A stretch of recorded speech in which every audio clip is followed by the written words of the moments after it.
Very good morning to all. In this lecture, we will discuss some doubts from model question paper set 2 this by Sambhav.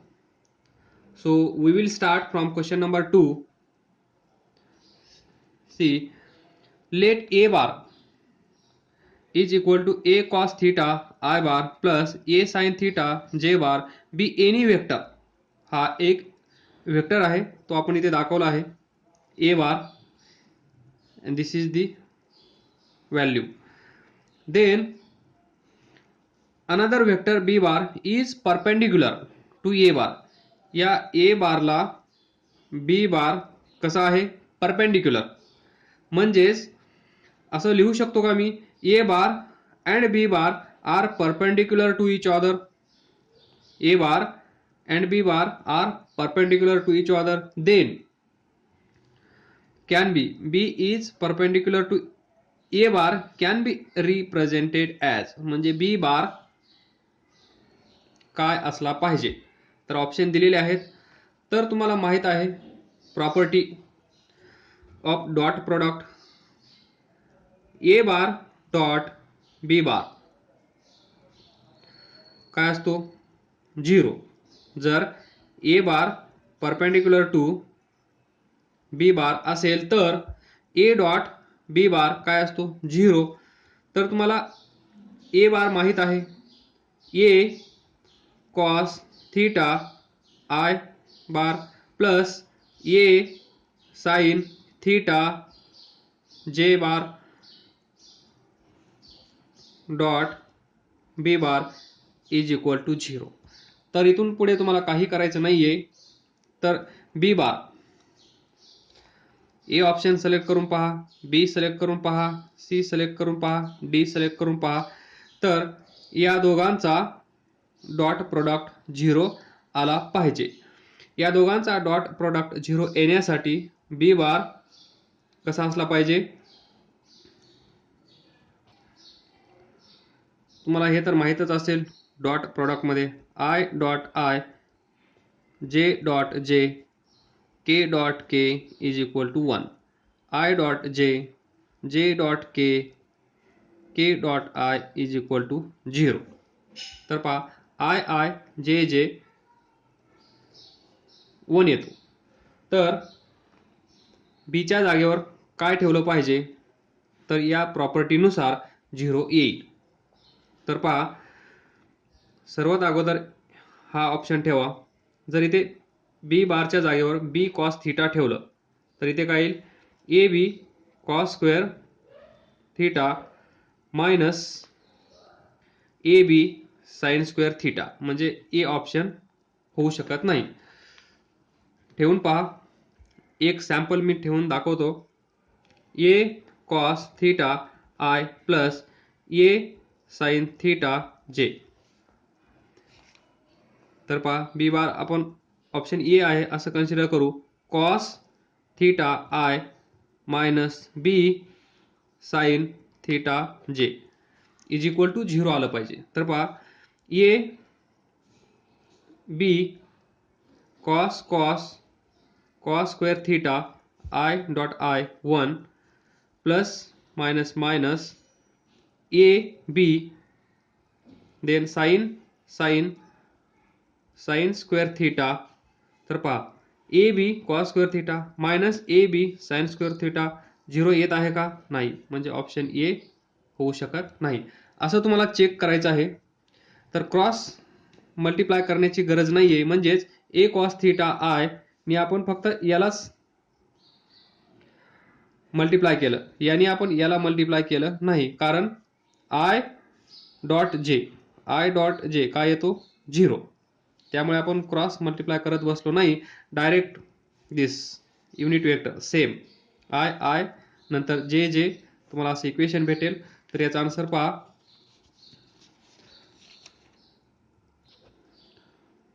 Now take D.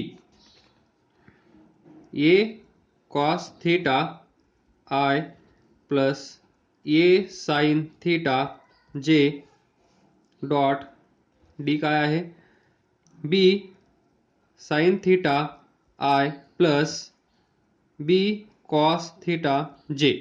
तर पहा A B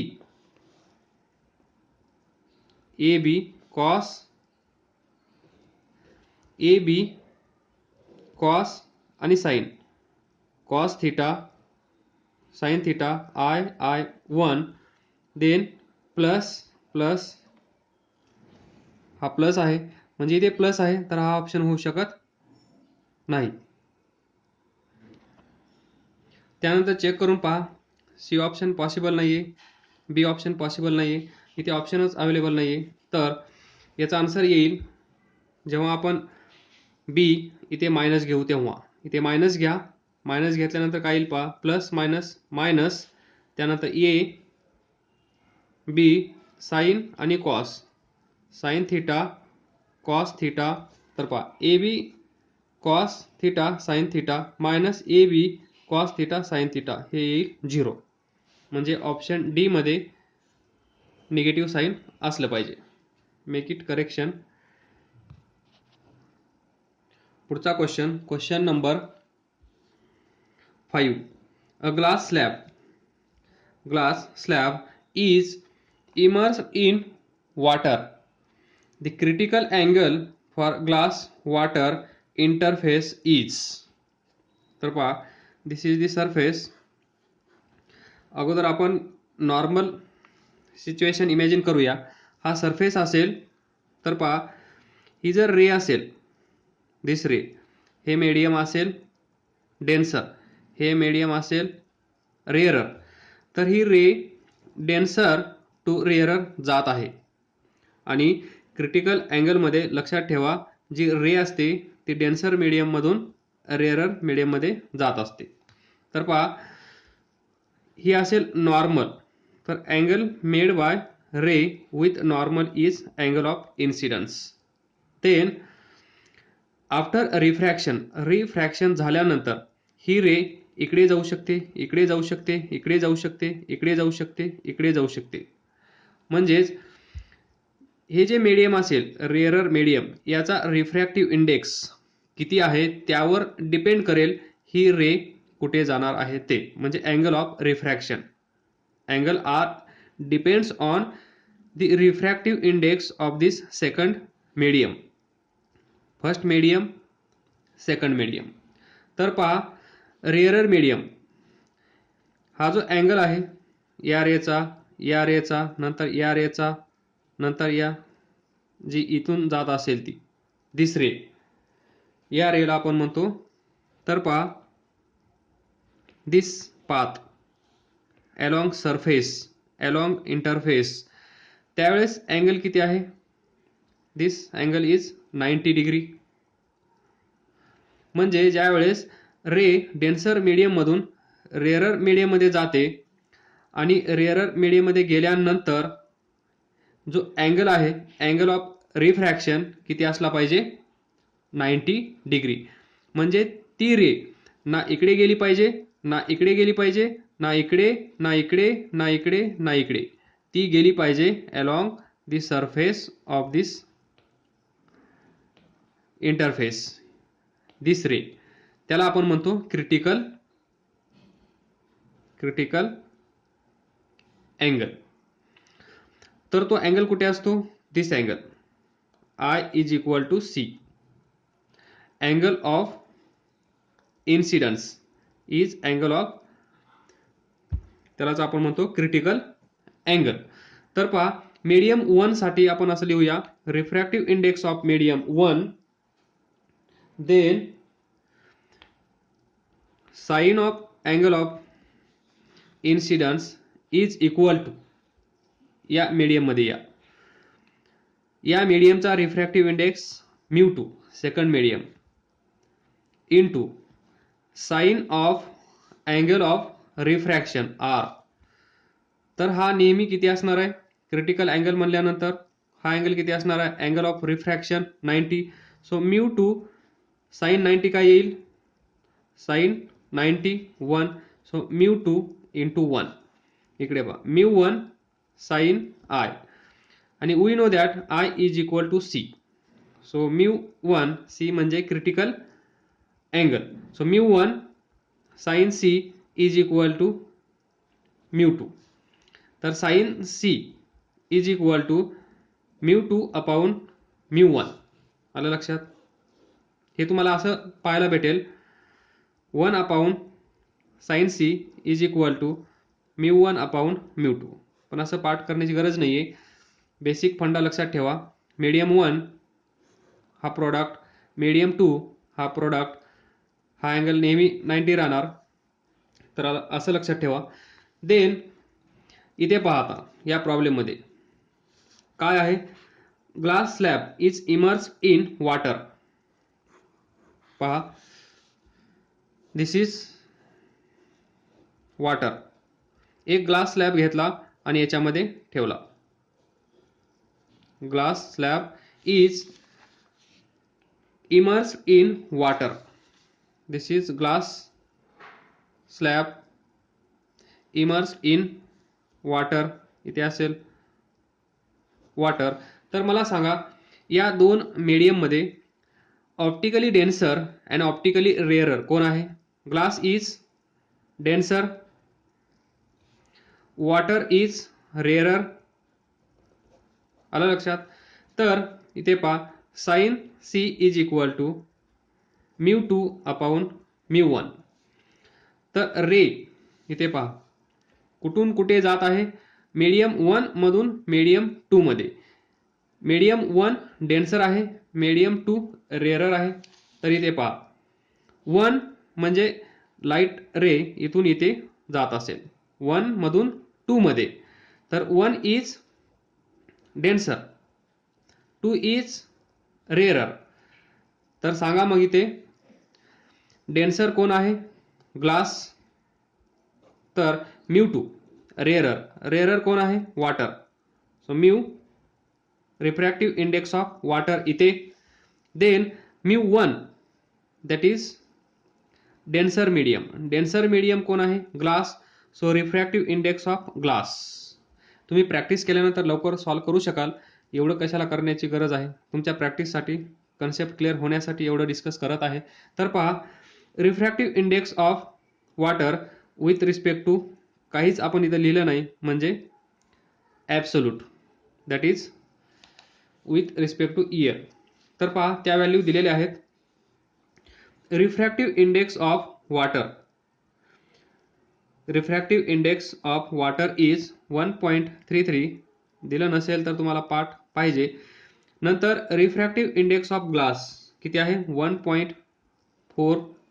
1.54 sorry, sign C. तर इथून तुम्ही find करू शकता sign C ची value. तर हे सॉल्व्ह केल्यानंतर C इज इक्वल टू येतं 59.72 and option C is correct. तर पुढचा क्वेश्चन पहा, waterfall. Question number 24. Question number 24.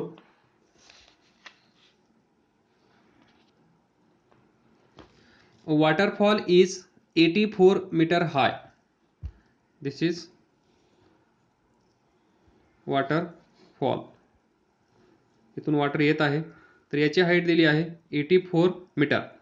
इथे असेल रिझर्वायर म्हणजे वॉटर. इथून वॉटर खाली येत आहे. दिस is ground.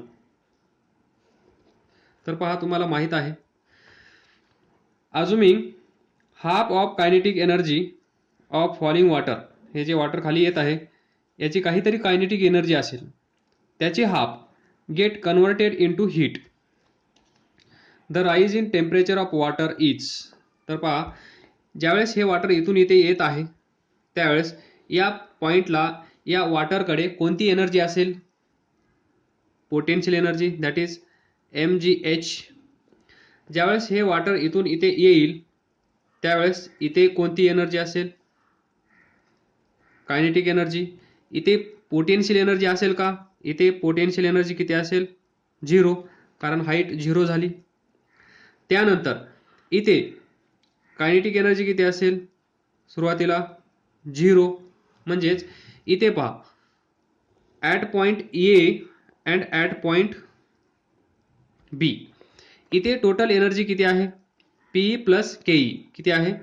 Total energy at point A किती आहे? Total energy at point A is mgh plus 0 kinetic energy is equal to mgh. Then total energy at point B किती आहे? Half mv². इथे this is kinetic energy. Potential energy इथे किती आहे? 0. So half mv². म्हणजेच इथून इथे काय होत आहे? तर आपल्याला माहित आहे total energy is equal to total energy at point B. एला जेवढी टोटल एनर्जी असेल तेवढीच एनर्जी बीला असेल. तर किती आहे? एला mgh is equal to 1/2 mv². म्हणजे total potential energy is converted into total kinetic energy. आलं लक्षात? तर इथून मास दिलेलं नाहीये. तर पहा सांगितलं काय आहे? अज्यूम करा हाफ दी कायनेटिक एनर्जी. कायनेटिक एनर्जी किती आहे? म्हणजे इथे लक्षात ठेवा तुम्ही mgh कन्सिडर केलं तरी काही प्रॉब्लेम नाही, हाफ mv² कन्सिडर केलं तरी काही प्रॉब्लेम नाही, कारण हे दोन्ही कसे आहेत? इक्वल. तर अज्युमिंग हाफ दी कायनेटिक एनर्जी. तर पहा हाफ दी कायनेटिक एनर्जी म्हणजेच mv² याचा हाफ कशामध्ये कन्वर्ट झाला आहे? टेम्परेचरमध्ये. Falling water get converted into heat. म्हणजे एवढी एनर्जी जी आहे ती हीटमध्ये कन्वर्ट झाली आहे. तर पहा 1/4 mv² is equal to heat. 1/4 mv². तर इथून तुम्हाला v² ची व्हॅल्यू भेटेल. m cancel. तर v² ची व्हॅल्यू किती भेटेल? 2 इकडे जाईल 2gh. म्हणजेच 1/4 mv². 2gh. आलं लक्षात? Is equal to heat generated. तर पहा इथे 2 जा म्हणजेच काय येईल इथे? mgh divided by 2 is equal to heat. पहा जे मी तुम्हाला इथं सांगितलं, तुम्ही mgh ला हाफ केलं असतं तरी चाललं असतं. जे तुम्ही कायनेटिक एनर्जीला हाफ केलं म्हणजे एवढं करण्याची गरज पडली नसती जर तुम्हाला इथे क्लिक झालं तर. कारण या दोन एनर्जी इक्वल आहेत. तर तुम्ही डायरेक्ट हाफ म्हणल्यानंतर याला हाफ केलं म्हणजेच हा हाफ झाला. दोन इक्वल ठेवण्यासाठी इथे पहा mgh डिवायडेड बाय 2 एवढी जी एनर्जी आहे ती हीटमध्ये कन्वर्ट झाली आहे. आणि तुम्हाला माहित आहे कुठलाही सबस्टन्सचं टेम्परेचर वाढतं त्यावेळेस हीट सप्लाय किती केली जाते? Delta Q is equal to ms delta t, where m is mass of substance, where s is specific heat of that substance and t is temperature difference, initial temperature and final temperature.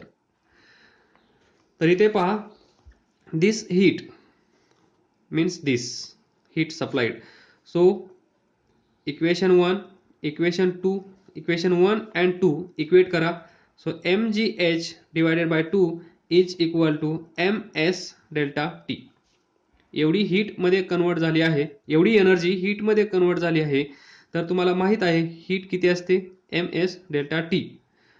मग ती absorb केलेली असो किंवा release केलेली असो काही problem नाही. तर इथे पहा m cancel. gh divided by 2 is equal to s delta t. तर आपल्याला फाइंड करायचं आहे rise in temperature of water that is delta T. Rise in temperature that is temperature difference आपल्याला फाइंड करायचा आहे. तर जी ची व्हॅल्यू किती आहे? 9.8. h ची व्हॅल्यू किती आहे? 84 height of this dam divided by 2 is equal to delta T. What is value of s? किती असेल? 4186 joule per kg per kelvin. SI युनिटमध्ये. तर हा इकडे येऊन काय करेल? Divide. So 4186.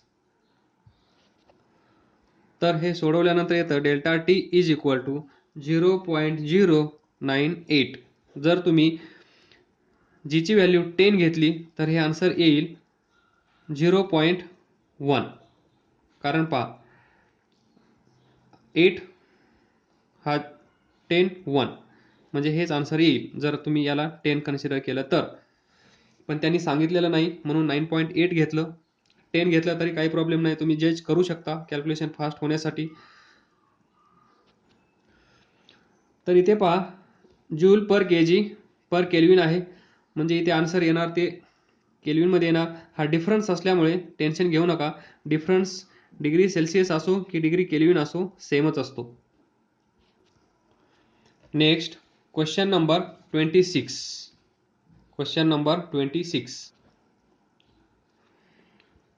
Hot body is allowed to cool. This is hot body. Hot body allowed to cool in surrounding. This is the surrounding which is at 35 degrees Celsius. So temperature of surrounding is 35 degree Celsius. At what temperature will the rate of cooling be exactly half of that at 75 degree Celsius. म्हणजेच initial temperature theta 1 is given 75 degree Celsius. So we know that d theta by dt is equal to k theta 1 minus theta naught. This is surrounding temperature that we know 35 theta 1 this 75 degree Celsius. तर पहा इथे दोन cases आहेत, याला आपण first consider करूया. Then D theta by D T second K theta 2 minus theta naught. Surrounding temperature change होणार नाही. तर इक्वेशन 1 इक्वेशन 2 आपल्याला दिलं काय आहे, ॲट व्हॉट टेम्परेचर म्हणजे हे थीटा 2 काय असलं पाहिजे, will the rate of cooling be exactly half of that. म्हणजे रेट ऑफ कुलिंग दिस किती असला पाहिजे, किती होईल हाफ. हे हाफ होण्यासाठी थीटा 2 किती असला पाहिजे. तर आपण काय करू शकतो, इथे याला R1 म्हणा. R1 is equal to K theta 1 minus theta naught. Equation 2 R2 याला K theta 2 minus theta naught 3 4. तर आपल्याला R2 माहित आहे, रेट बिकम्स हाफ म्हणजेच डिवाइड इक्वेशन 3 बाय 4. आपल्याला भेटेल R1 divided by R2 is equal to K cancel होईल. So theta 1 minus theta naught divided by theta 2 minus theta naught. तर R2 किती आहे, हाफ. इथे जर मी हाफ ठेवला तर काय होईल, हा वर जाईल, half of R1. R1 cancel होतील, एक स्टेप वाढवतो. R1 divided by half R1 is equal to theta 1 minus theta naught theta 2 minus theta naught. तर हा 2 वर जाईल, R कॅन्सल. तर हे इक्वेशन काय येईल, 2 is equal to theta 1 minus theta naught theta 2 minus theta naught. तर 2 इज इक्वल टू थीटा 1 किती आहे, त्या बॉडीचं temperature 75 minus 35 surrounding temperature. Theta 2 find करायचं आहे, थीटा नॉट 35. तर हे सॉल्व करा, किती येईल, 2 theta 2 minus 2 into 35 70 is equal to 75 minus 35 किती येईल 40. So 2 theta 2 is equal to, हा मायनस आहे इकडे जाऊन प्लस होईल, तर 110. So theta 2 is equal to 55 degree Celsius. So option C is correct. Option C. तर पहा क्वेश्चन नंबर 32 दिसत आहे. Equivalent capacity between 2 points A and B. पहा, इथे एक कपॅसिटर आहे, नंतर इथे एक कपॅसिटर आहे, त्यानंतर इथे एक कपॅसिटर आहे, त्यानंतर असा आहे, इथे एक कपॅसिटर आहे आणि इथे डायगोनली एक कपॅसिटर आहे. तर याला पॉईंट ए म्हणलं, याला पॉईंट बी म्हणलं, तर सी इक्विव्हॅलंट क्वेश्चन मार्क. तर याची व्हॅल्यू 1 आहे, याची व्हॅल्यू 2 आहे, याची 2, हा 1. सिंपल आहे. तुम्हाला क्लिक झालं नाही तर पहा, लक्षात ठेवा, सिरीजमध्ये कपॅसिटरमध्ये काय सेम असतं? सेम फक्त लक्षात ठेवायचं. सेम काय असेल?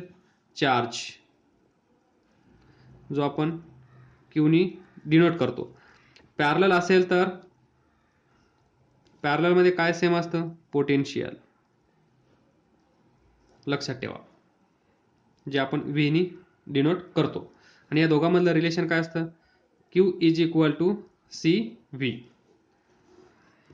एवढं तुम्हाला माहीत असणं गरजेचं आहे. देन पॅरललमध्ये, सिरीजमध्ये सी एस काय असतो?